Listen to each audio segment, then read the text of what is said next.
Everyone, welcome to the Inclusive Language in the Classroom panel. This is the second panel in a series organized by the Department of Romance and Classical Studies, Committee on Diversity, Equity, and Inclusion. We have asked each of our panelists to discuss their experiences with incorporating gender neutrality and gender inclusive language in curriculum for various language levels, activities that they have used to make their classrooms more gender inclusive, and where one can draw inspiration for making such activities, as well as what challenges they have faced regarding students' gender identity, given the gendered nature of Romance languages. The big question behind this panel is how can we help students, specifically gender non-binary students, feel more comfortable using language in our classrooms? This is part of a larger goal of our DEI committee within our department. It's been one of our most pressing questions that we have been trying to address. So we're very grateful to have these panelists with us today to share their expertise.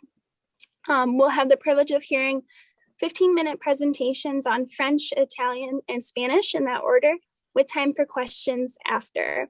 We ask all of our participants to please keep yourselves muted unless you're asking a question, and to save your questions until the end after everyone has presented. We'll also use both the raise hand function to ask questions, and Lau and I will also do our best to moderate questions coming in through the chat as well. So with that, I am so happy to introduce Chris Eric Nicely, who is an assistant professor of French and intercultural competence, as well as an affiliated faculty in both SLAT and TSRC at the University of Arizona. Nicely's research in its broadest form considers gender and sexuality in the linguistic, sociocultural, and intercultural dimensions of second language L2 learning. This entails asking how the linguistically and culturally situated ways that we perceive and embody gender enter into L2 education, what normativities manifest there, and how those normativities can be laid bare, upended, and unscripted by L2 teachers and learners. Within this general frame, Nicely focuses on the culturally situated linguistic practices of trans, non-binary, and gender non-conforming speakers of French, particularly as they can inform the development and articulation of trans-affirming L2 curricula, materials, research, training, and pedagogies. Dr. Nicely's work has appeared in a variety of edited volumes and journals, including Contemporary French Civilization, Foreign Language Annals, The French Review, Gender and Language, Journal of Applied Measurement, and Pensamiento Educativo, among others. So with that, I invite Professor Nicely to. Thank you, Hannah. First, let me say thank you to all of the organizers and my fellow panelists, as well as to everyone who came today. I'm going to go ahead and put a link for you in the chat to the page that you're seeing me project here.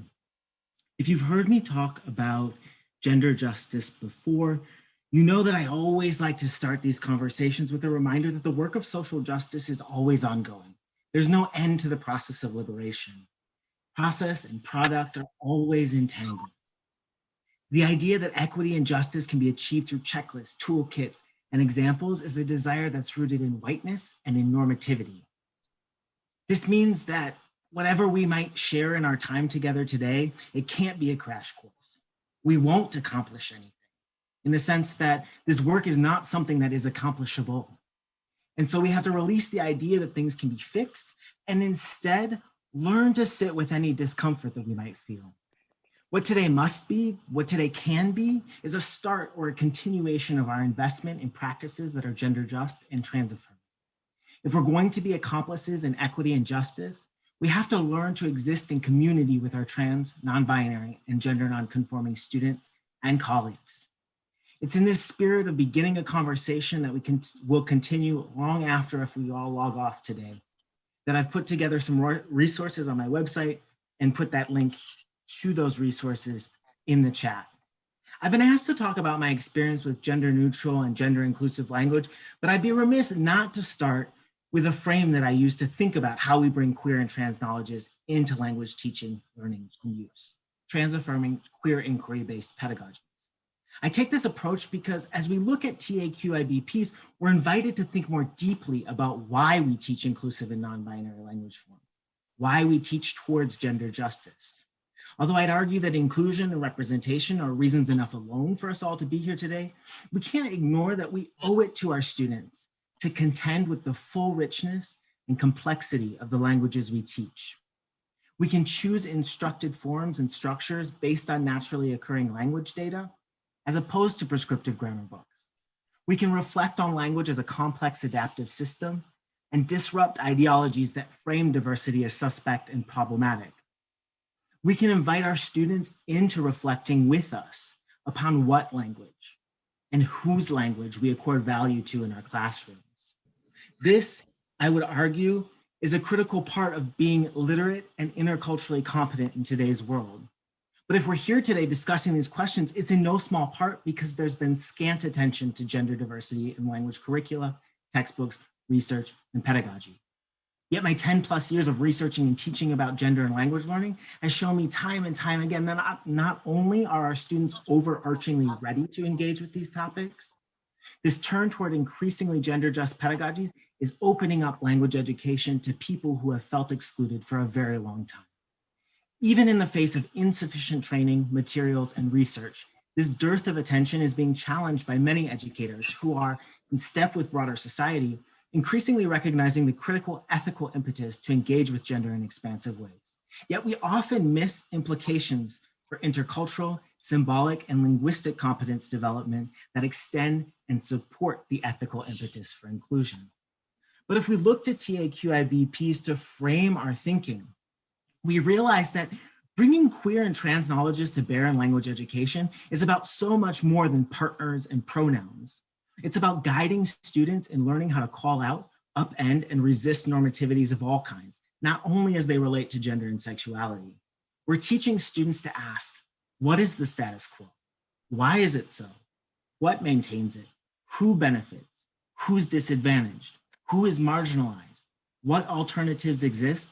And how is language involved in all of this?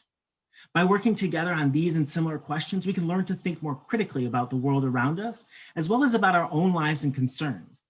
As we collaborate and question the world, we can decenter power in the classroom, rethink our perceptions of expertise, and reshape who can create knowledge and products and produce products that we deem worthy of analysis and consideration. This is some of the richness that trans and queer knowledges bring to our classrooms if we make it a point to consistently bring them to bear.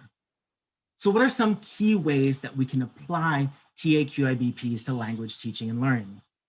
First, we explore with and alongside students. We find space throughout the curriculum to consistently underscore the value and relevance of queer and trans knowledges, of the lives of queer and trans people.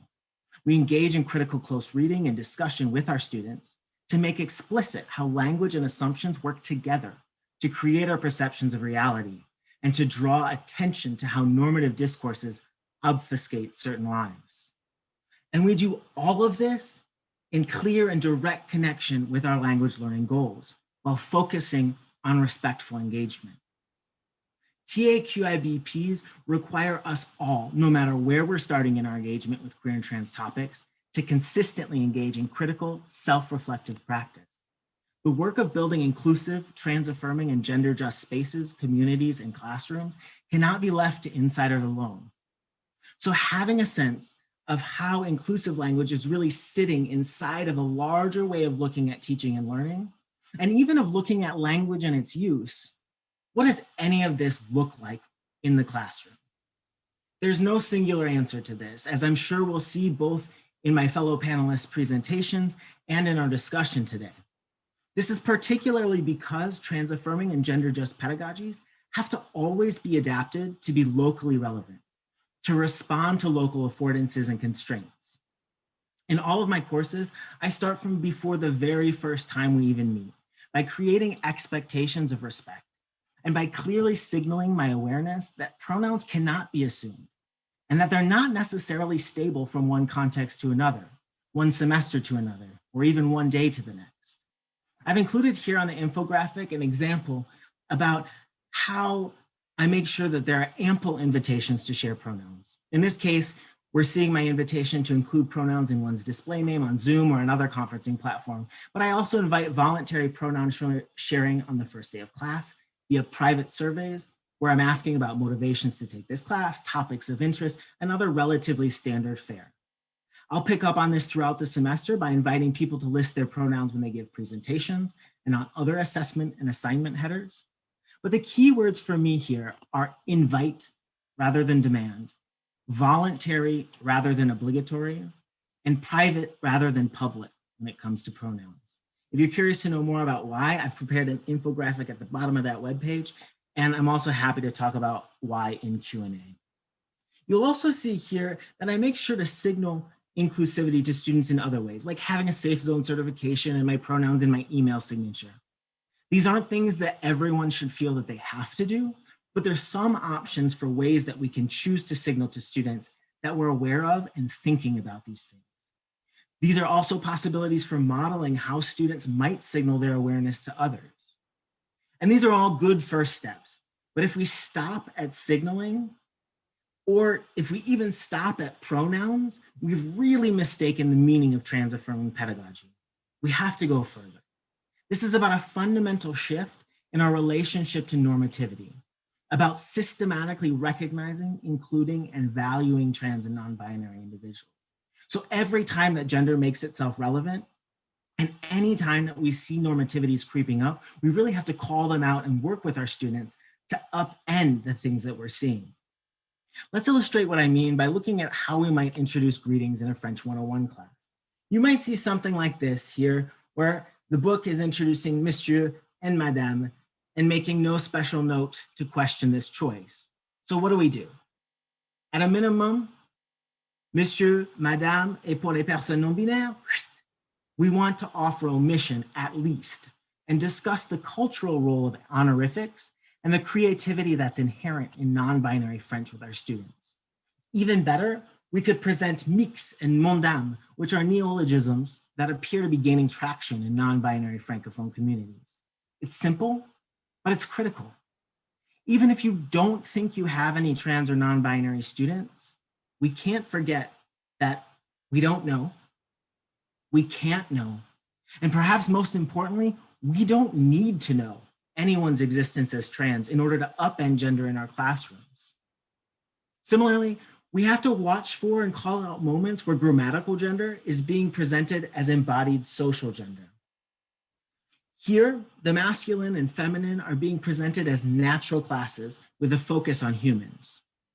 This misses the opportunity to really question what exactly do we mean when we say gender here. And it misses the opportunity to explain that grammatical gender may or may not coincide with our sociocultural understandings of gender. It may be as simple as noting this difference for our students, like I've done here. We can take what many of our students already know, that something often feels amiss in gendering objects, like a window being feminine or a notebook being masculine, at least to Anglophone ears. And we can lean into their knowledge and realizations because they are onto something. From there, we can help to discuss with them the idea that not only is the gendering of objects rather arbitrary, well, we're making it seem as though the gendering of humans is somehow stable, simple, and logical, when really it's also quite fraught and complex. As we do this work with students, we're able to make clear that grammatical and social gender are related, but they're separate systems. As we seek out upend normativities in our classroom, we might start to realize that many of the ways that we teach and reinforce the concept of grammatical gender are conflating it with social gender. Sometimes I've seen gendered symbols being used, but more frequently I see color coding grammatical categories with pinks, purples, and blues. We can get away from these kinds of color coding that risk reifying normative conceptions of gender and which also risk connecting those normative conceptions erroneously back to grammatical categories. We could even move away from using the masculine and feminine labels by referring to these as catégorie 1 and catégorie 1, and we actually get to focus students' attention on how they'll use these terms that way. You'll see that as I note each of these ideas, I'm encouraging us to carry our knowledge forward. If we start to realize the ways that language only ever gestures toward gender, including pronouns, we can start to realize that anyone can use any pronouns. Anyone can use any grammatical agreement patterns, regardless of their gender, which also helps us to remember that pronouns can change across time and social contexts. So if we're leaning into these trans knowledges, we can't really just invite pronouns once on the first day of class and consider it done, can we? We have to have a broader ethos when it comes to gender in the classroom, and we have to constantly be returning to critical self-reflection and restive problematizing. When I say that linguistic inclusion must be part of a broader ethos regarding gender in the classroom, this is what I mean. Inclusionary pedagogy is about seeking out, laying bare, and upending all forms of normativity. And as we explore how normativities that underlie our experiences can creep up into our pedagogical practice, it becomes evident that linguistic forms alone are not liberatory. They're a critical but singular part of trans-affirming classrooms. Yet, without language, we'd be hard-pressed to do much by way of inclusion. So I've given you a list of the forms that have proven to be the most widely used and most highly rated in terms of comprehensibility in my research on French. But these are really just a beginning list of possibilities.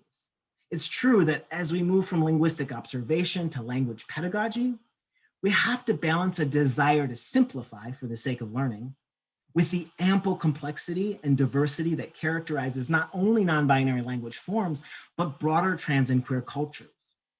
When it comes to language use, community consensus is difficult to pin down by design, because overall community norms focus on respecting individual agency in order to guard against the third category problem, where a single set of non-binary forms could be a continued imposition of categorization with the power to oppress and marginalize.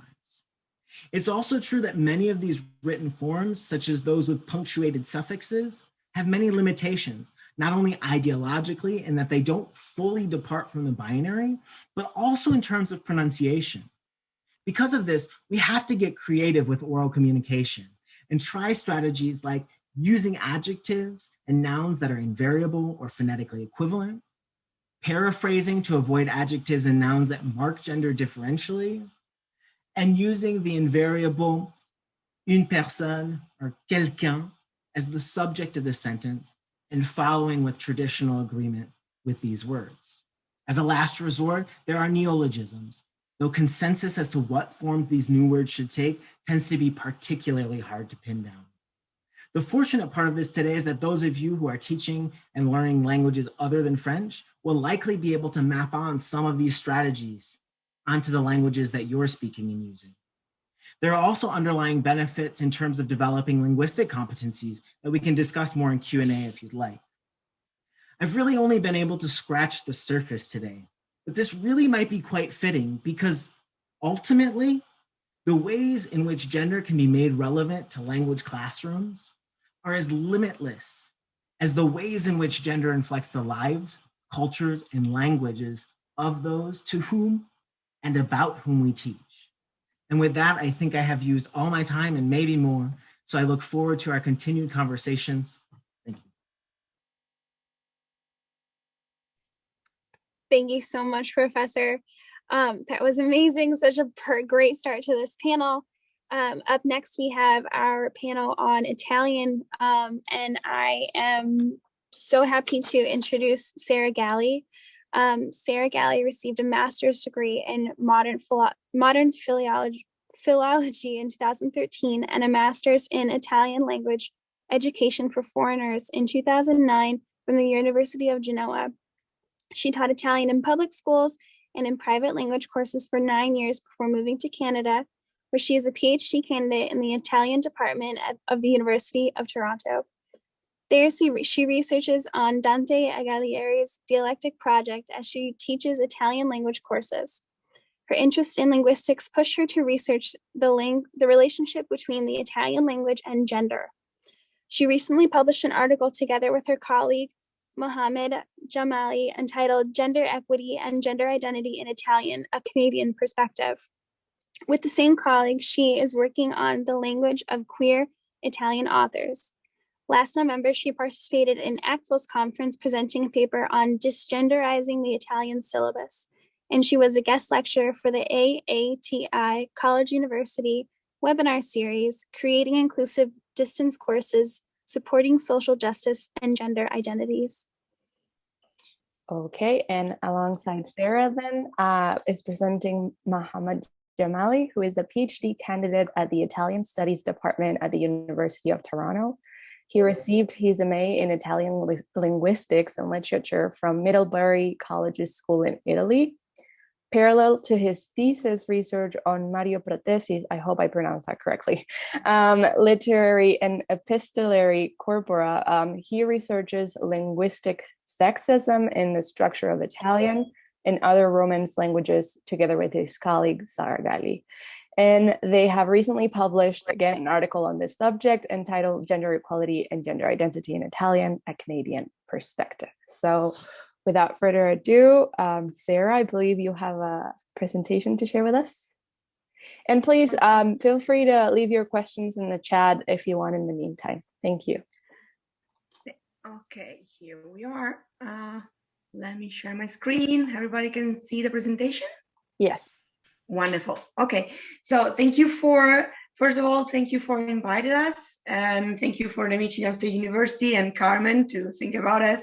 Thank you for like our colleague, the panelists, and of course even the Michigan State University staff, because it's important that too, and for everyone to come in here.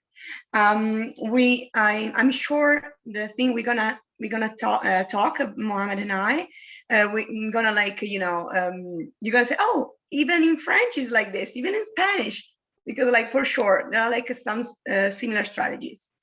So I started teaching Italian in Canada, and one of the issues that came up was being able to make my or our class environment more inclusive.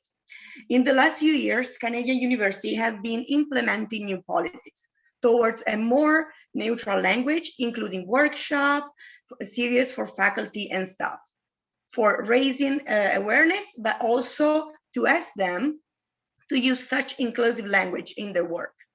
So basically, we start to reflect on this question after participating in some workshop held by the TATP, Teaching Assistant Training Program on Equity, Diversity, and Inclusion.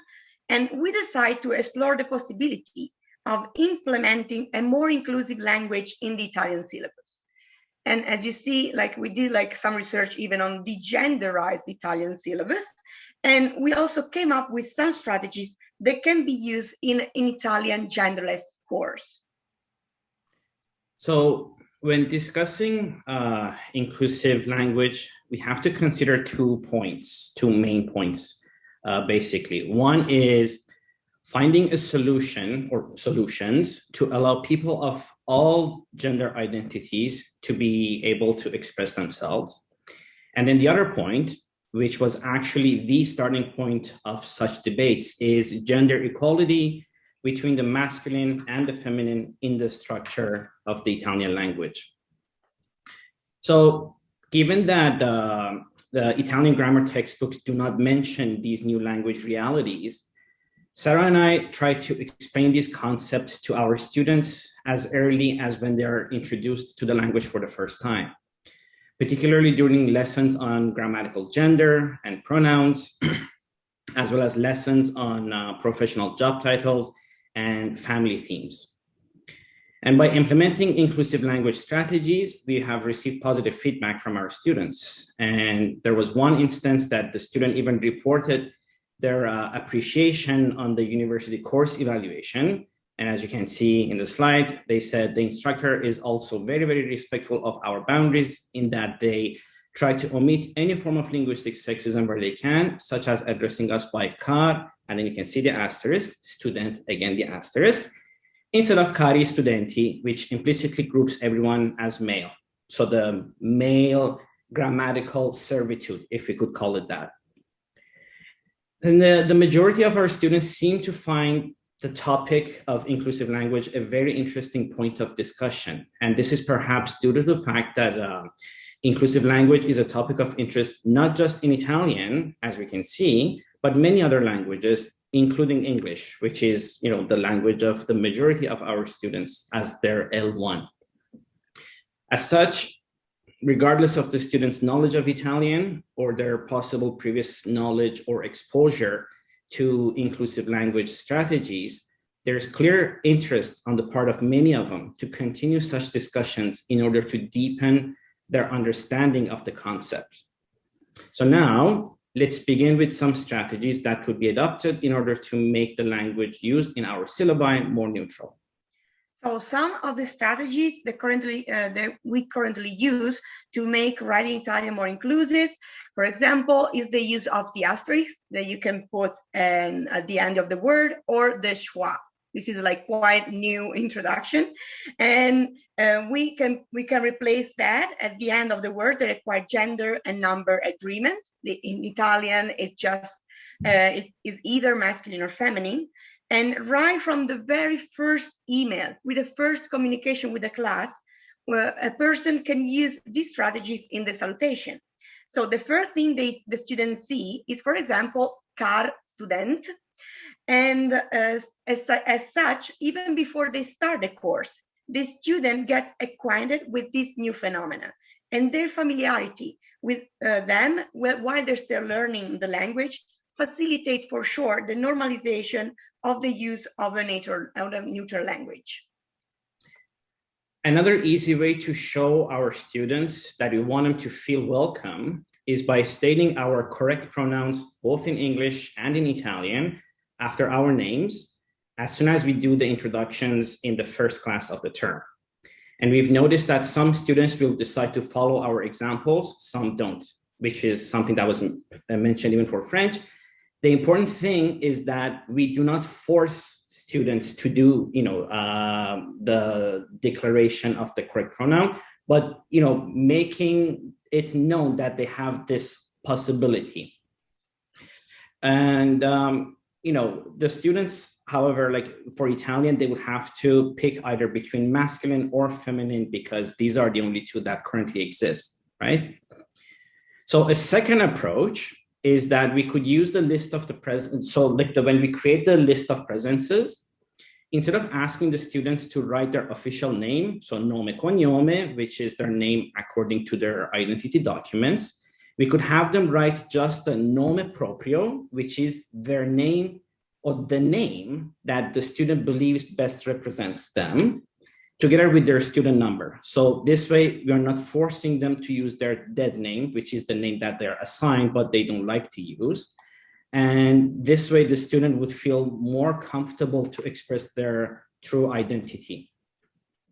And when it comes to higher level language courses, where we often use just Italian, the situation can be even more complicated. So we must, as language instructors, we must be prepared to answer more challenging questions, such as what would be the Italian neutral pronoun and how do I make grammatical agreements correctly? And this is a very appropriate question because, as you can see from the table that we took from the job application website of a Canadian bank, in English, we have many options to choose from currently because of all the trends that have been happening in the past few years. So basically, we can apply even some strategies to our syllabus. And for example, a good text that we recommend to read as instructor before starting to, when we want to start to understand which change we can do it, is this booklet. It's not a new booklet because it was written in 1986. But believe me, it's still the reference, Il sessismo nella lingua italiana. And Alba Sabatini, the author, she gave actually some really good advice. For example, to use the impersonal form, instead of gli studenti dovranno consegnare gli elaborati, students have to give the essay, you can use the impersonal form, si dovranno consegnare, avoiding to express the subject. Or even using collective nouns, like for example, instead of lo studente, using like the generalization of the using the singular masculine form as a generalization. You can use like le persone, the people, or il corpo studentesco.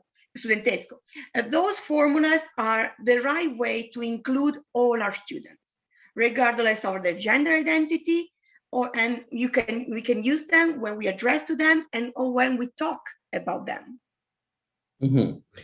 And as we mentioned before, a main obstacle in Italian is the lack of a gender-neutral pronoun. Students who are gender non-binary are still limited to picking either the masculine lui or the feminine lei, or since recent times, the plural loro. The latter, although it seems to be an appropriate neutral choice as a pronoun, when it comes to gender agreement for the modifiers, such as adjectives, it is still confined to one or the other of the two Italian grammatical genders. And picking a pronoun is particularly challenging for non-binary students who speak genderless languages natively, such as English, where gender neutrality is mainly dealt with through the change in lexicon and nothing else. So for example, instead of she or he is tall, the person can opt for the pronoun Z, as in Z-E, so Z is tall, or they are tall, but they in a singular sense. And these students who might have already had found ways to express themselves freely in their other languages, now they face being confined within the limits of the Italian grammar when it comes to gender expression. Because no matter what they pick, if it's a singular pronoun or a plural loro pronoun, the only options that they have is feminine or masculine to make grammatical agreements. And we discussed this in our recent interview with the queer Italian writer and activist, Porpora Marcasciano, since we had noticed that in her writings, she has decided not to use a specific gender when talking about herself. For example, in one paragraph, she refers to herself using the feminine form, and then in the next one, she uses the masculine. And during the interview, she confirmed that she did that on purpose in order to keep the language as neutral as possible. So in our opinion, such flexibility and the switching between the two genders that the language has to refer to one particular individual is a good solution for people who do not identify with traditional definitions of gender. Of course, some Italian instructors could criticize such technique, believing that it would make it difficult to test the students' knowledge of Italian when it comes to the grammatical gender. However, we posit that the remedy for this could be very simple. For example, we could go beyond traditional exercises and create activities in which we could include real-life examples and would make precise reference to individual, like the hypothetical individual's gender and sexual orientation. So, example, Mario is a cisgender heterosexual man, maschile singolare. Mario is tall, so Mario è, and an adjective tall would be alto. The inflection at the end would be with O for maschile singolare. But another example could be Lucia is a gender non-binary person. We could be very explicit about these things. Like, we should not be shy because these are the realities that we have, and we need to make it common. So Lucia is tall, and then we have a few possible inflections for this particular example. Could be alto, could be alta, could be alt asterisk or alt with the schwa to denote that this person would have this option at their disposal, this hypothetical Lucia person. But then again, we could, do grammatical gender exercises by not using, animate individuals, so inanimate objects basically. So il tavolo, the table, is long, è lungo, maschile singolare. The table in Italian is a masculine noun. Or la macchina è rossa, so the inflection to denote a feminine singular noun. So the second problem when we teach Italian as a language, we also have to face the cultural aspect of that. And so we prepare some activities focus on the gender equality between masculine and feminine form in Italian language. And one of the main things, the present, like the issue, is when we talk about the professional job title. This is like a really very useful resource in facing this matter. It's a booklet written by the Professional Association of Italian Female Journalists, Giulia, and you can access to that freely online. It's really useful because it lists not only like a table, like grammar table, but also a list of job title, masculine and feminine form. In Italian is still like a focus of the huge quarrel. And another example is like the booklet. It was like printed by the European Parliament, and they have the same, it faced the same issues.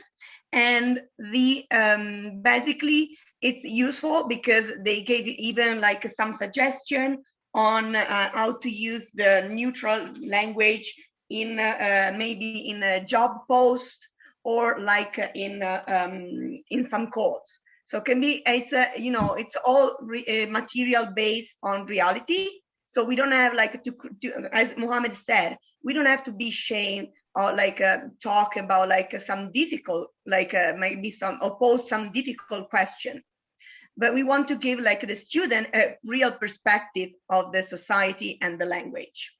For example, what I did last year in my third year course, it was like advanced, so it was like all Italian. I took the Paola Cortellesi video. Paola Cortellesi it's an Italian actress, and she did like the introduction, Daddy Donatello, they're like the Italian Oscar basically, and reading a list of like this problem, like why the masculine form of a word is like proper. I mean, why when we read the feminine version has like a bad connotation, you know? So then I made the student check the list of the feminine job title, like where is the problem? It's a grammar problem, it's a cultural problem. Why we cannot use the feminine version of a job title? And then I asked them to check on the dictionary, because you know we are the university course, so like we still have to teach them how to do research. So we checked the dictionary, and some of the feminine job title forms are still like expressed as a joke, as like, you know, not really relevant or even not existent. And then I take some example from the newspaper. This is like in the booklet Giulia. That's like include this example. For example, the word minister, we still use in many cases the masculine form, using la signora ministro, the lady minister, instead of use ministra, the female form. So to conclude our reflection and to reiterate that what we stated in our article on gender equity and the Italian language, we believe that in order to normalize the linguistic phenomena that we would like to see present in normal speech, we require the assistance of institutions such as the Ministry of Education, as well as experts who work on the Italian language, such as those who work at the Accademia della Crusca, and particularly the help of our textbook publishers. With their help, we could expose our future generations to such linguistic phenomena during their formative years, and through this gradually change the mentality of native Italian speakers, given that language is highly malleable during childhood. So that's the age range that we need to work on our children, basically. So as you can see, for example, this textbook that was taken from an Italian elementary school, you can see that the matching exercise has, you know, la mamma, gender stereotypical words to be associated with it. Same thing for papa. So this thing needs to be updated to reflect on the new realities of our societies. And moreover, because we are really, really bold, we like to change the culture. Like it's not really more, it's not like possible that we still find like toys divided in gender, like a science is for boys and makeup is for girls. Or moreover, even like the clothes industry, it's a huge part of the Italian industry. You still find even like a dress for kids categorized following like boys and girl. And if you actually click on that, you're gonna find a lot of pink, talking about like the color, as our colleague talked before, in the girl section, and just blue in the boy section.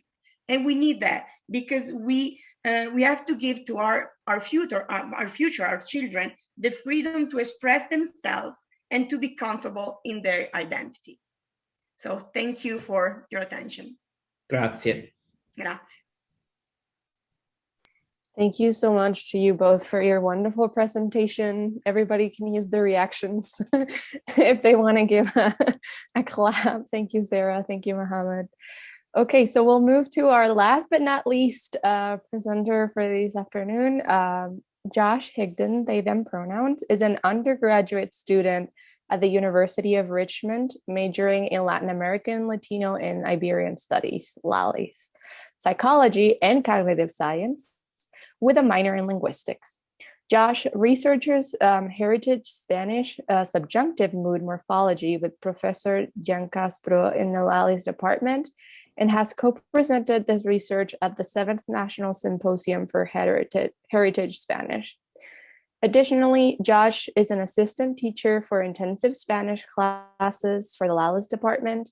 They have worked with the intensive Spanish program to create a curriculum that teaches gender-inclusive Spanish grammar and essential vocabulary regarding the LGBTQIA+ community, while also successfully teaching this content to a class of intensive Spanish students. So with that said, Josh, the floor is yours. Can everyone see my slides? Yes. Awesome. Hey everyone, hola a todos. That's the phrase that we'd start out every grammar lesson by, saying hola a todos, hello to everyone, using the more gender neutral form. My name is Josh Higdon and I use they, them pronouns, and I'm gonna be talking about my experiences with inclusive language in the Spanish classroom. And in order to do this, first, I wanted to specify and narrow in on what this meant and looks like to me, because, we are all doing such amazing work and having these awesome conversations about inclusive language, but specificity is needed to be able to implement it. So to me, it contains two important parts. The first is inclusive grammar instruction, like we've been talking about, giving students the structural grammatical knowledge that they need to not just make sentences in Spanish or any language, but to make sentences that, reflect their identities and reflect themselves, but also the words and phrases, the vocabulary necessary to be able to reflect their identities, teaching them about how to express their gender identity, their gender expression, their sexuality, and other very important things. And ultimately with the goal of empowering students, making them feel comfortable to talk about themselves, their friends, important people in their lives in Spanish, and doing so effectively. And personally, I have the unique experience of both being a student and an instructor, so I get to see both sides of the spectrum.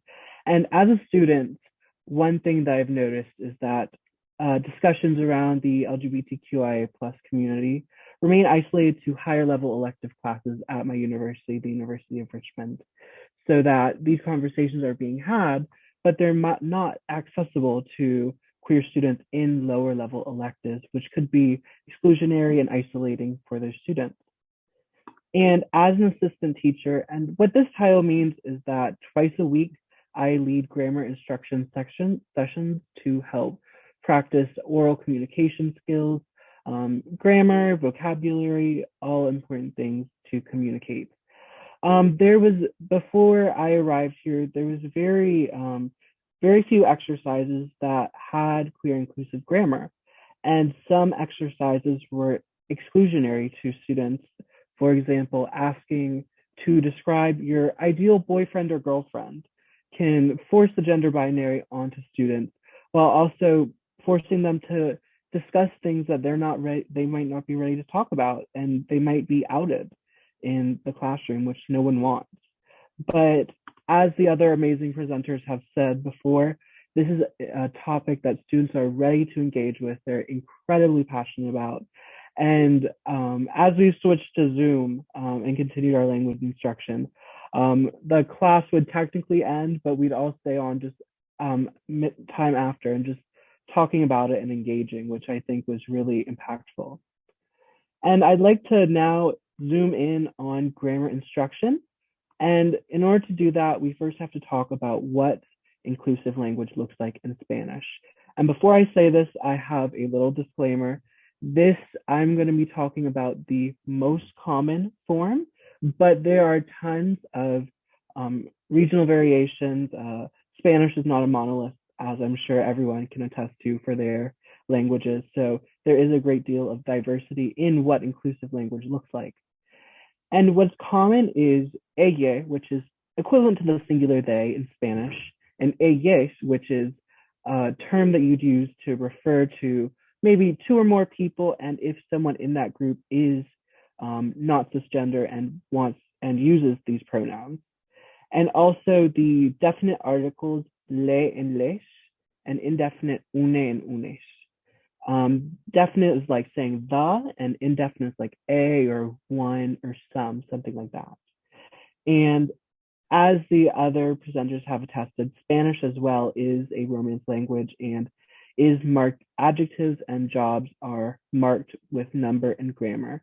So instead of avoiding the O for masculine, A for feminine, what is common is for people to use the E instead to avoid this gender binary. An example of this is, ella se llama Josh. Josh es uno de mis compañeros de clase. They're named Josh, and Josh is one of my classmates. And at the end of the presentation, I've compiled a little guide of resources and scholarly articles on gender inclusive Spanish in the classroom. Feel free just to take your phones out and scan the QR code. And now I'm going to present some exercises that I've been implementing in my classroom.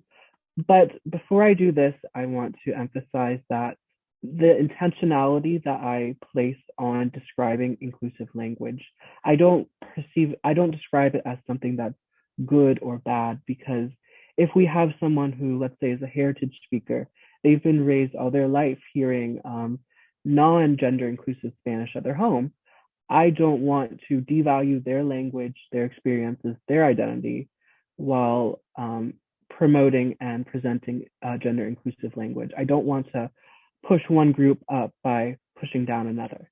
And that being said, I'd love to present some exercises.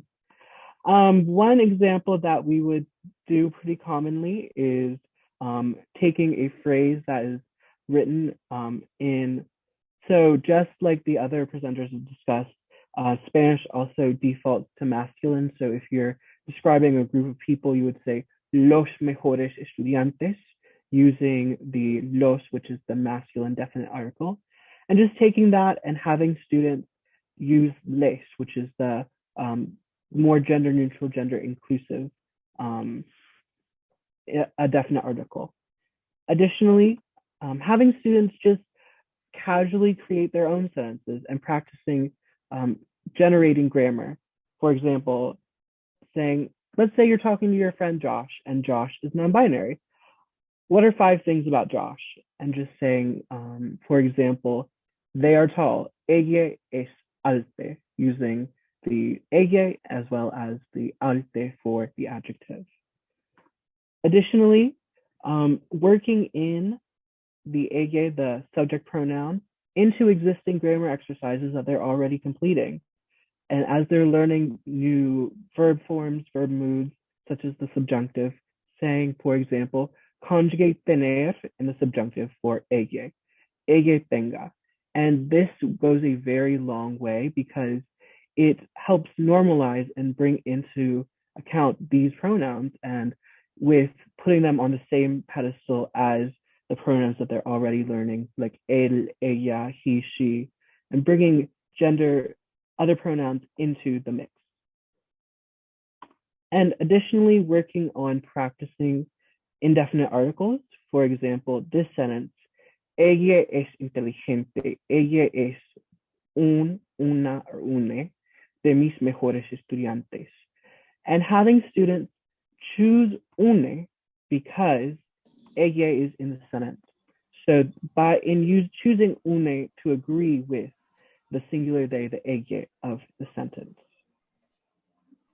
And zooming out, looking globally, this is critical for the students because in reinforcing what they're already learning, they're improving their communicative competency about the LGBTQIA+ community and making sure that all students feel welcome and improving their learning experience as well.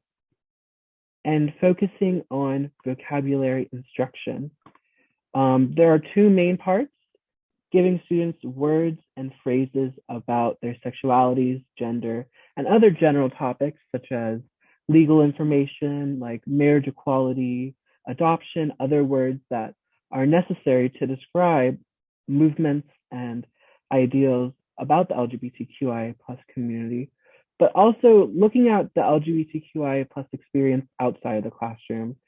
Like Sarah and Mohammed said, looking at the culture behind it so that students can gain that knowledge and gain those experiences in the classroom and benefit from learning about that as well. And I'd like to talk just briefly about some of the challenges that I have faced as I've been implementing this, because before I became an assistant teacher, there was no existing program for inclusive language. So this is something really that I've built. One thing is just intentionality of using language. As we can all relate to, building habits is hard, doing it any walk of life is difficult, and this is no different. And both for myself and my students can come in with a variety of language knowledge, language competency. So making sure that everyone is intentional about how they are using language is a new habit to build and can be challenging sometimes. In addition, going back and looking at the previous exercises that we've been using and making sure that they don't further marginalize students, like the example I presented. And also just thinking globally and staying motivated about why we're doing this, why we're here, and why we're having these conversations, I think is crucial in order to be able to just keep motivated and keep creating a more equitable space for our students. And I'd like to also share some of the strategies and things I have done and ideas I have moving forward.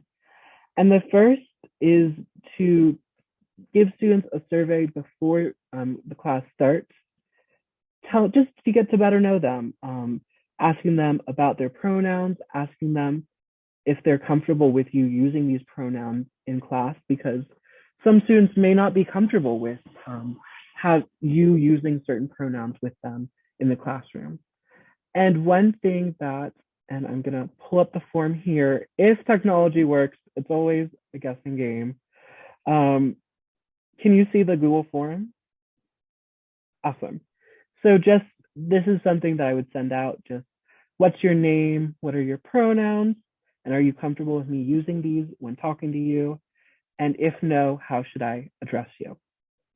And one thing that I'd like to mention about this form, there's two key things. One, no questions are required. During the first presentation, we talked about how we don't want to make it compulsory, obligatory, because that may make students feel uncomfortable. And I also didn't use the word preferred to talk about pronouns, because I've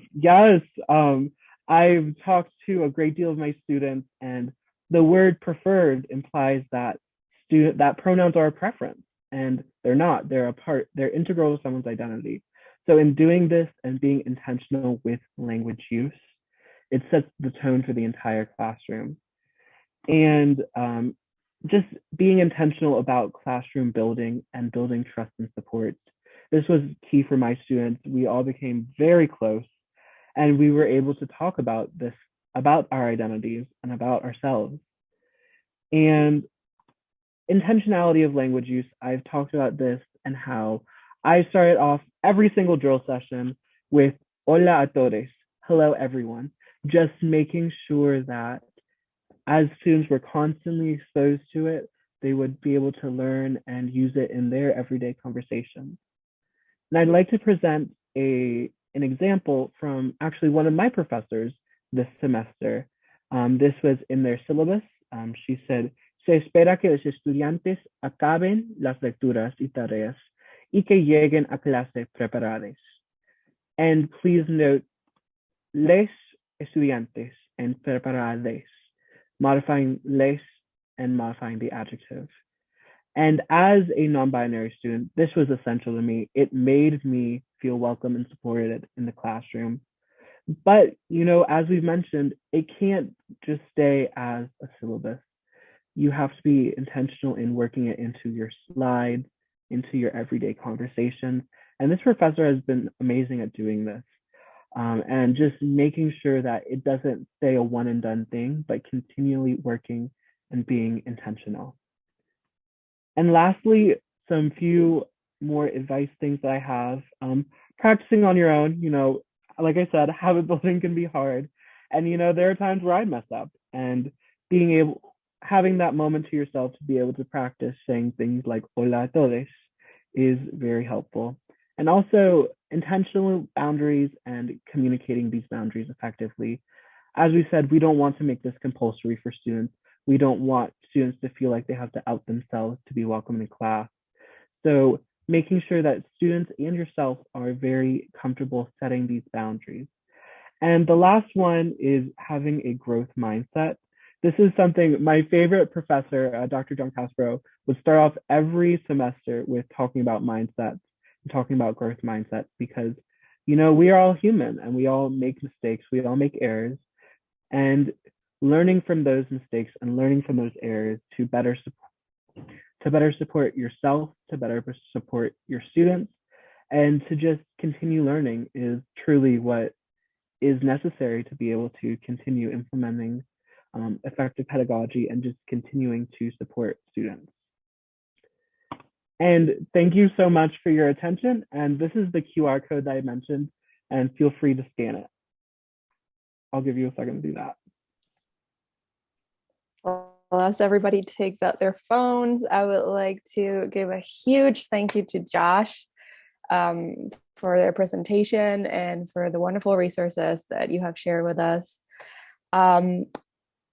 Just give it a couple more moments before you stop sharing. Awesome, yeah.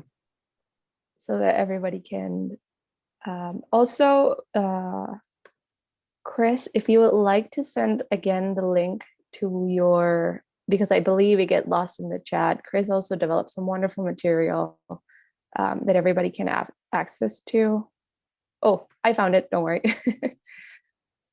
So I am pasting that here. And as a reminder, this talk, well, now you have a double, will also be recorded and it will be uploaded as soon as possible to our MSU. Okay, so I believe now is part for the questions. We have a couple of questions, Hannah, in our chat. Yes, I'll start back with, I'm keeping a list here. So we have first up a question from Anne.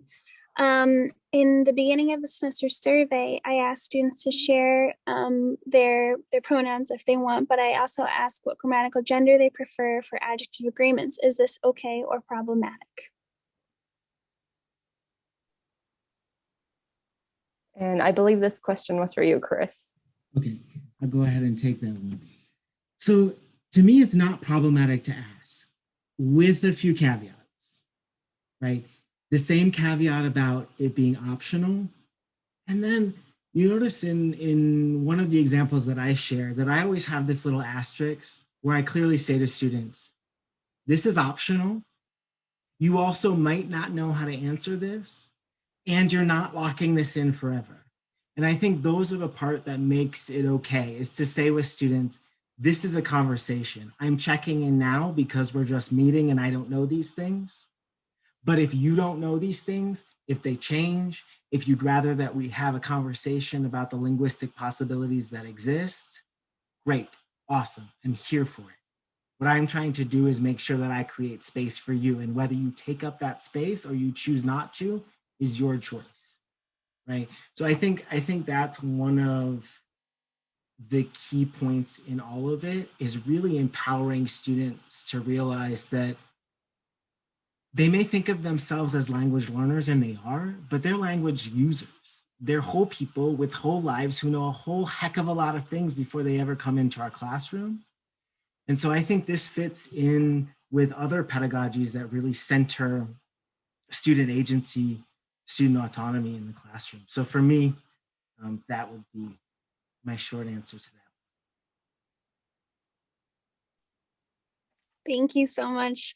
We also have another question, and it is specifically for French as well, concerning teaching French in middle school, and including gender inclusive language in the K through 12 language classes. One of this person's biggest challenges is finding ways to teach inclusive language without confusing the students too much. Many of them already struggle with the complexities of adjective agreement, and I worry about introducing new, very nuanced aspect of an already challenging topic. Do you have any recommendations for how to introduce these ideas specifically to younger French learners? Yes, I do. The first thing that I'll say about that is much of what you said is our fears as instructors. We worry that this is more information. It's another thing for students to have to master. They're already struggling. But when I'm talking about how we miss that this actually feeds linguistic, intercultural, and symbolic competence development, this is what I'm talking about. So I've written a grant. We can all hope it gets funded so that I can come out with the article very soon and prove it to be true. But initial data that I've collected, now granted with undergraduate students, over 3 years show that if we begin teaching this, the earlier we begin teaching this, the better students do with grammatical gender overall. And it runs contrary to our concerns as educators.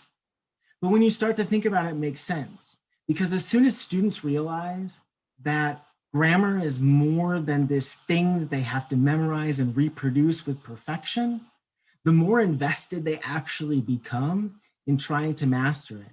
They don't want to misgender their friends by and large.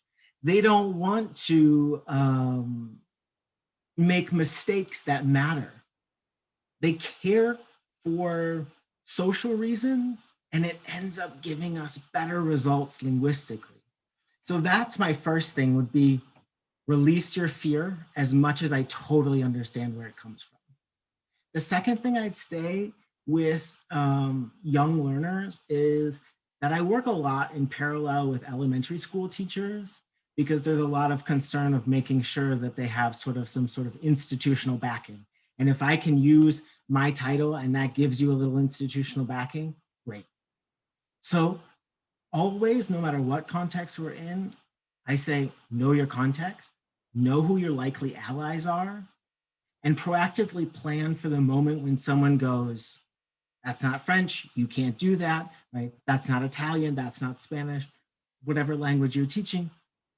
Because if you're ready to come back and say, look, and this is where I'm going to differ perhaps from Sarah and Mohammed, if you can come back and say, look, I know that the Minister of Education, I know that the Académie Française or the Real Academia Española, how bad was that? Or the official academy, that's all I wrote down, I couldn't do it. Someone will fill in. Thank goodness we all work together. I know that all of these so-called language authorities don't recognize these forms, but multiple things are true. That doesn't mean that they don't exist, right? In French, for example, this, according to the Académie, is an ordiphone.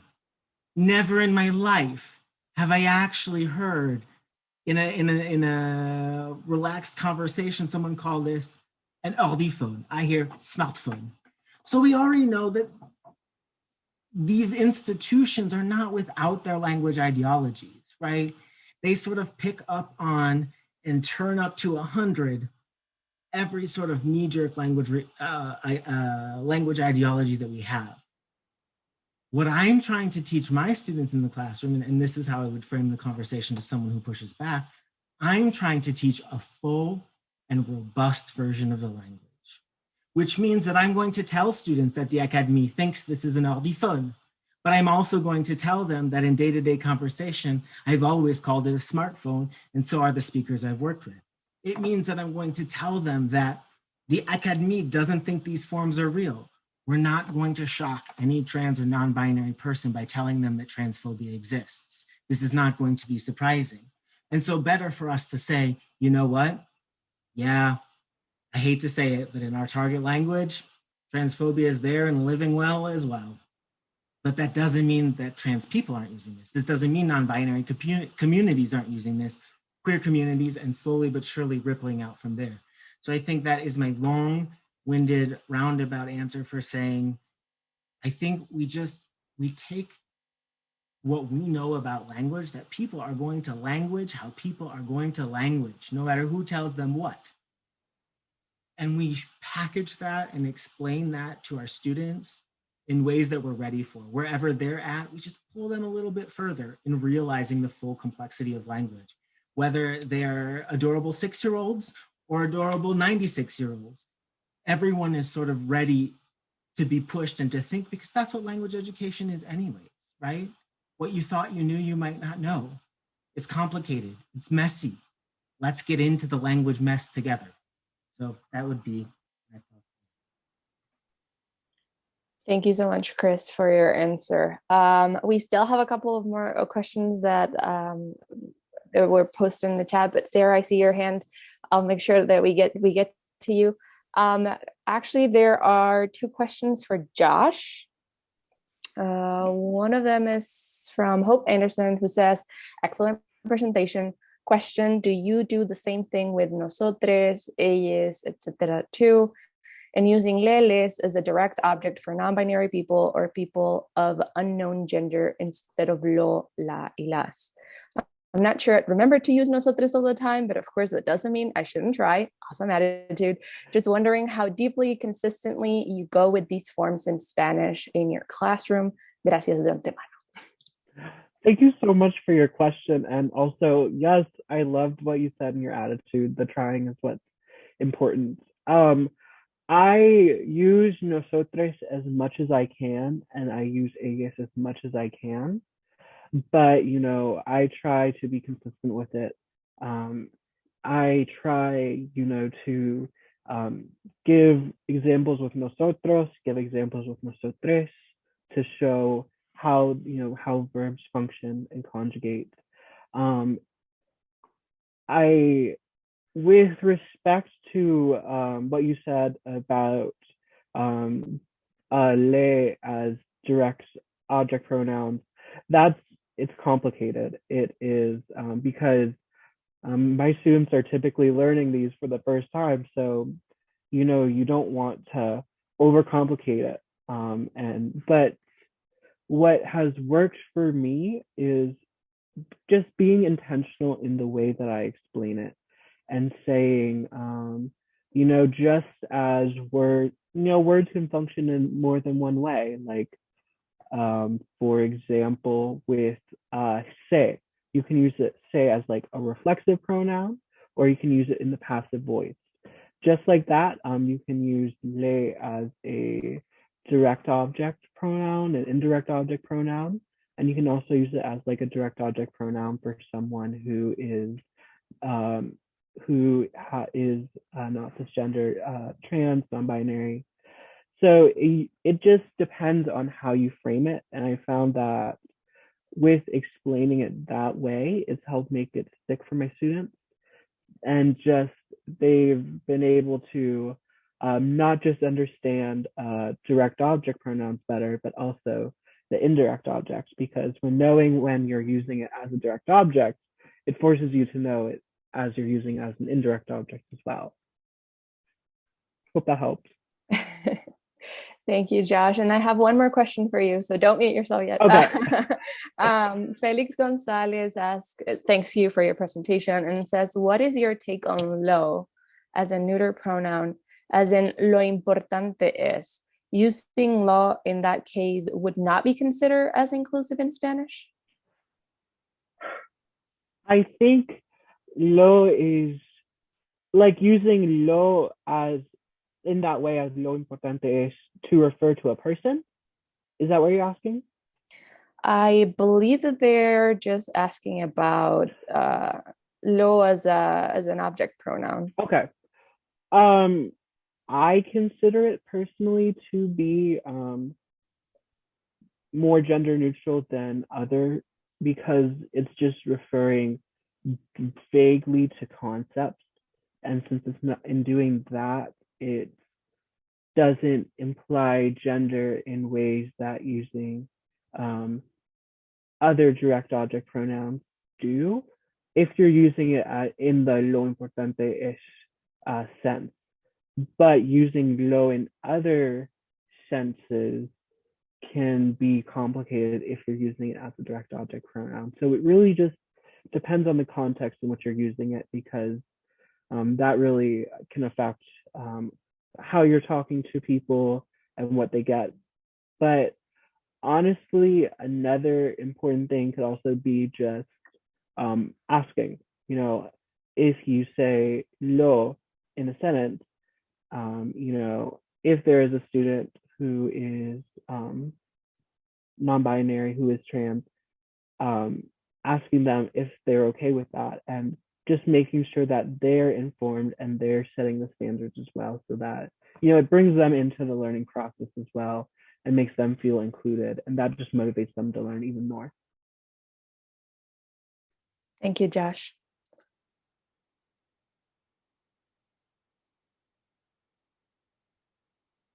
Hannah, I think.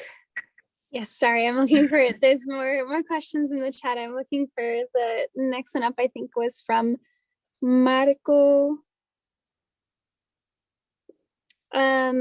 Yes, what do we say? I think this one is open to everyone. What do we say to the more linguistically conservative people who suggest that the addition of a neuter is a form of imperialism? I believe there were also other questions that we can ask to the other panelists. There are a couple of questions too regarding what you would do if somebody is resistant to the use of gender inclusivity in the classroom. Like, what are some ways that you have dealt with that if you have experience with it? Mohammed, would you like to take that one? You have your hand raised. Yeah, because that one actually came up, and we had a student in the class who is from a very conservative family. And this person said that, you know, talking about these things and quote unquote trying to force the language to change reminds that student of fascist linguistic policies. And that was a dangerous situation, what he's witnessing happening to the Italian language, which happened to be the language of this person's ancestors, let's say. So my response to that was very simple.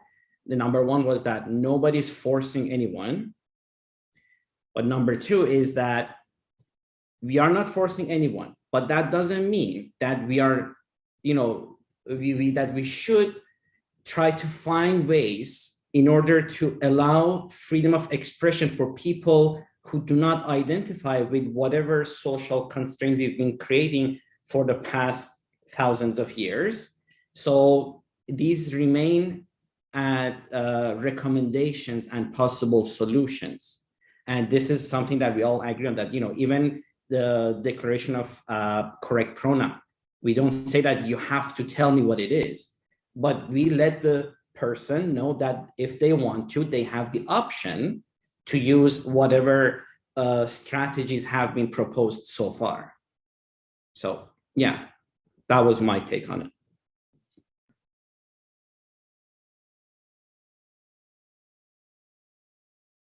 Anybody else from our panel would like to comment on how to deal with the resistance? Chris?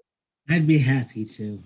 I think this is a lot of why I wanted to talk about trans-affirming queer inquiry-based pedagogies, because I experience very little resistance when it is something that is consistent, something that is not sensationalized or sort of in these literal cultural cutouts or trans day or trans week.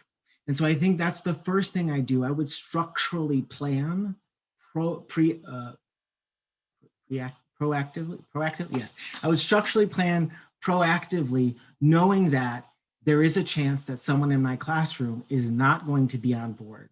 And I need to think about how can I structure these conversations to get them on board. The second thing I do is I would say that let's talk about language change. We can't stop language from changing even if we wanted to. Let's look at, in French, I'll give an example of like the feminization of professional titles, right? We have this starting quite early on, I want to say it's like 1960s, 1970s, we start to see major push for recognition of women in professional titles. The Académie Française doesn't recognize this until 2018 or 2019, but people have been doing it all along. And so I think that also is part of my people are going to language, how people are going to language. And let's look at how language actually works and not how we want it to work. I understand that this might make you uncomfortable. And you have a right outside of this classroom to do what you want. Inside this classroom, transphobia is not an opinion. We will call people how they want to be called. And just as how I will not misgender you with pronouns that you don't use, you will not misgender someone else. If you need a stepping stone, you can start with perhaps proper pronouns, right? So if someone's name is Kiki, they might use the proper pronoun ki. Or you can start with these sort of circumlocution strategies, but you have to get there, and I'll help you get there. And I'll help you answer all of the questions that you have about why this is hard for you, why you don't think it's right, etc. We can have long, long, long conversations. But what you can't do is bring that into the classroom and hurt someone else, because we're here to learn together.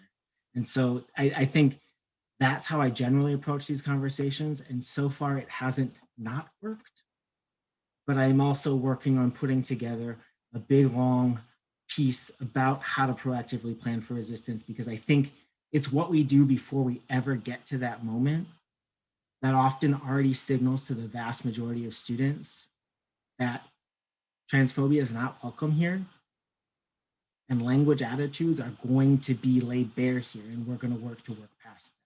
So that is my long ramble about how I do when people feel some type of way about us owning up to language as it actually is, rather than how we might wish it were. And now I do believe, Sarah, it is your turn.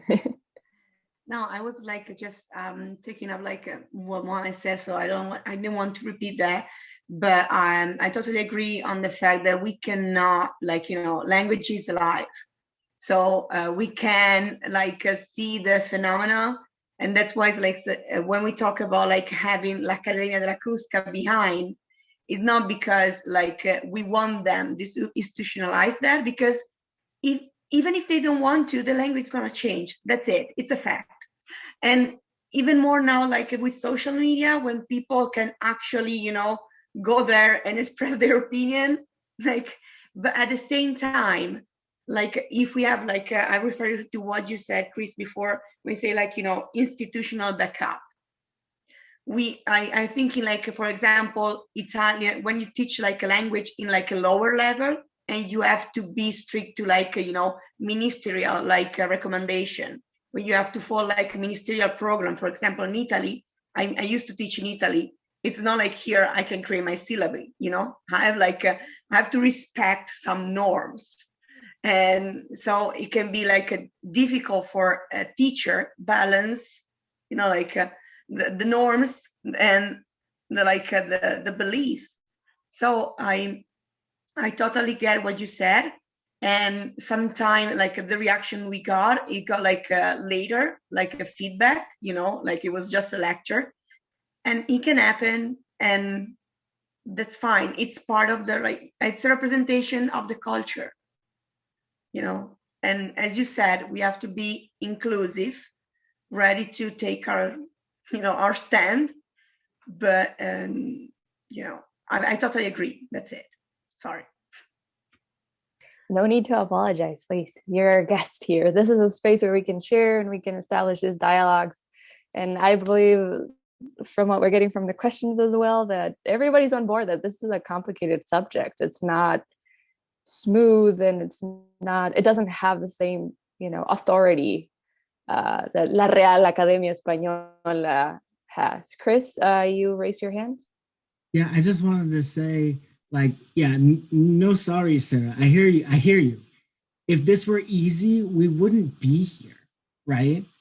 If all of the academies of all the languages in the world were on board, we wouldn't be here because it'd already be in our textbooks. We'd already know how to handle this. I think it's hugely important that we continue to build coalitions of people who are on board and are trying to figure out how to make this happen. And that as we build those coalitions, we say, okay, how do we take our sort of collective might together and in that way raise up trans and non-binary perspectives? I'm going to do the world's quickest share before I forget. I just wanted to say, I think a lot of times people worry that, you know, it doesn't exist. They don't know where to get the forms. And so one of the things that I often do with students are web quests. So we might do a web quest to go out on the internet and figure out like what's, how do young people speak? How do people in a gaming community speak? All sorts of different types of linguistic diversity. And one of the things that I do looking at linguistic diversity and linguistic variation is a web quest to go out and find what non-binary forms exist in the language, how people are using them. Twitter's a great resource for this. I will not take up all the time. I write about it in a chapter. If you can't find it, feel free to check out my website or get in touch with me. And with that, I will be quiet so we can get to other things. Thank you so much for, if you have any additional resources, you are lovely panelists, please feel free to put them in the chat and make them available for our audience. I am mindful of the time, so I think we have maybe one more question. Hannah, what do you think? Yeah, there's actually a couple of questions in the chat. One from Salvador that I am trying to find again. It's kind of back there now. Asking about students' reactions. There's also another questions about cultural questions, and then from Lauren, and another from Christian about kind of cultural exchanges, I guess. So cultural usages in very global communities around the world where such uses don't surface sometimes. And they were thinking particularly about study abroad, or I think that both Christian and Lauren are kind of touching on addressing differences between, like, maybe here in the United States where we are a little bit potentially more aware of this, versus other cultures, like if you're taking a class on study abroad, where maybe that's not something that's a conversation that's being had.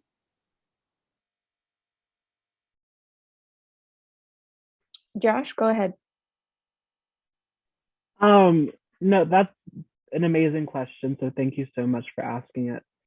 I think, at least looking at it from my perspective and the conversations that I've had with my students, is just from students who are coming from a Western or US or Western Europe background, forget to take into account how diverse regions like Latin America are. There's 20 plus countries with different regions, different cultures, different languages. So I feel that it's important as we're having these conversations about cultures and being in different areas. You know, if a student is studying abroad in Argentina, that's going to be very different than if they're in Honduras, Costa Rica, any of those countries. So remembering the diversity of experiences and diversities of culture is key. And also relaying that to students and mentioning that, you know, there are so many different experiences. So you have to be aware of that as you're going. It's not one size fits all. Yes, thank you so much, Josh. I believe I hope I'm pronouncing your name correct. Felice, you had a question that you would like to ask our panelists? Yeah, it's anything's fine. Feliz or Feli, either one. So I really liked what Chris said about you know, we have to explore all these options and we have to stop we have to start somewhere. And one of the questions I always ask is, okay, where does pronunciation come in this? Because if in Spanish, at least, there's todes, and that's fine. That's a good, you know, good Spanish, phonological, phonotactic construction, consonant, vowel, consonant. But what about the at sign and the X, Latinx? And what about the asterisk in Italian, which is unpronounceable? And so I'm just wondering what criteria we're going to use to make these decisions when some of these criteria yield unpronounceable options. And so I personally have the pronounceable option ahead of the unpronounceable option. So I'm wondering what my panelists say about, you know, the criteria they use to make these very complicated decisions. Mm-hmm. Thank you for your question, Betty. Sarah, Chris, both of you have your hands raised up. I go first. Sarah. Okay. It's a really good question. And of course it touch everybody, because, like, you know, how can you teach a language without pronounce the language? So the problem, of course, like the symbol like asterisk and schwa, they work in a written way. They try even to put like another vowel, as like the Spanish did, using like the U, that was like the only one available in Italian, not referred to the gender. But it was like, oh my, it all looks like we are speaking Sardinian dialect. So like people will refuse the U. And at the same time, you know, I mean, it's evolving and they're working on it. With Mohammed, we had like this great opportunity. I interviewed this author, Porpora Marcasciano. He's not available in North America yet, but maybe just you know. And so like we were like researching that, like, you know, how can you speak? So in her writing, she switched between feminine and masculine. She say, ieri sono stata e sono andato. Why not? Why not? It can be pronounced at least, you know? And, you know, and the writing, to be honest, we are still working on it. Believe me, there is a lot of, not everybody is welcoming even the asterisks, even for the salutation. So like working on it, and we hope people can see. At the same time, as since I cannot recognize myself as a member of the LGBTQI plus community, I analyze all of that, like, you know, a research perspective. So I see the phenomenon, I report the phenomenon, but I think it's really important to give voice to the person that experience this difficulty every day. I cannot tell them how to speak. I can report the strategy they use and use them to help my student, but I cannot tell them like what's wrong or what's right. Like Josh before said, like, we don't want to say like, no, you cannot do that. Sorry. Please do not apologize. Chris and Josh, you both have your hands up, and then I'm afraid we'll have to go to closing. Okay, I'll go really fast if that's okay, Josh. To answer, I want to jump back first to the other question about study abroad, because I think it's all connected. In the study abroad question, we have to be talking with our students about the idea of linguistic co-cultures and about how in different situations they already use different forms of language. And this is another added layer to that. So we have to prepare them for study abroad. We have to prepare them for the language as it exists and for the pushback that exists.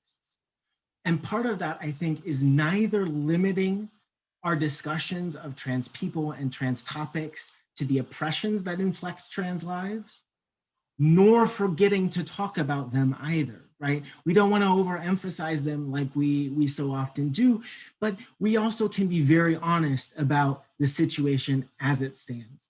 So how does that delve into how do I pick forms? What about written versus oral? So how I pick forms is I ask speakers of French who are non-binary what they think, what the advantages and disadvantages are, and then I present my students with that information. I start with the ones that have the highest ratings for comprehensibility, as well as the highest frequency of use in the data that I have. So I start with the data and I move from there. But I think with the question of written versus oral, I think there's also the fact that we can't forget that this is not the first time that written language and oral communication diverge, right? There are plenty of differences in spelling and pronunciation. And so to me, I think there is nothing wrong with having a particular set that's very well used in written communication, and then to have other oral strategies, particularly because many of us are faced with the fact that neologisms are new and unset, and we're not doing a top-down looking to the academy for what forms these should take. Instead, we're trying to figure out how do we play with language in a way that honors the experiences and identities of the people to whom we're talking and about whom we're talking. So for me, there is no issue in my mind with having multiple forms. In fact, I think it is perhaps the most important thing to do is to never settle on a single set of forms. We can pick one to start with, teach that one first and say, oh, there are so many more, and I'll slowly but surely show you them, in the same way that we start with sets of the most commonly used verbs, sets of the most commonly used other things, and then sort of telescope out from there. So that's my take, and now I'll be quiet, and Josh. Really quickly, I just wanted to say that I feel like using this example of the, in the case of Spanish, having Latinx versus Latine at the same time can be a great example of showing how language is fluid and dynamic. I feel like being able to contextualize it with examples, because, you know, saying something super abstract like, oh, language is constantly changing, can be difficult for students to understand. But if you have that concrete example, like a Latine versus a Latinx, having that could be really helpful and could lead to like really meaningful conversations in the classroom. Well, thank you so much, everybody, for your wonderful answers. In the chat, I am leaving the Media Space website where you can find, hopefully soon, this video, this set of presentations to be posted. We also have more videos there that revolve around the topic of inclusivity in academia and in the classroom. I would like to, on behalf of our CSDI committee, thank our wonderful panelists, Josh, Chris, Sarah, and Mohammed. Thank you so much for taking the time. Also to all the people that have participated and joined us. And please just be on the lookout for future activities that our DI committee is always putting together. I don't know if anybody else wants to add anything. Thank you. Thank you so much, everybody. Thank you so much. Thank you. And I wish everybody a good rest of your day.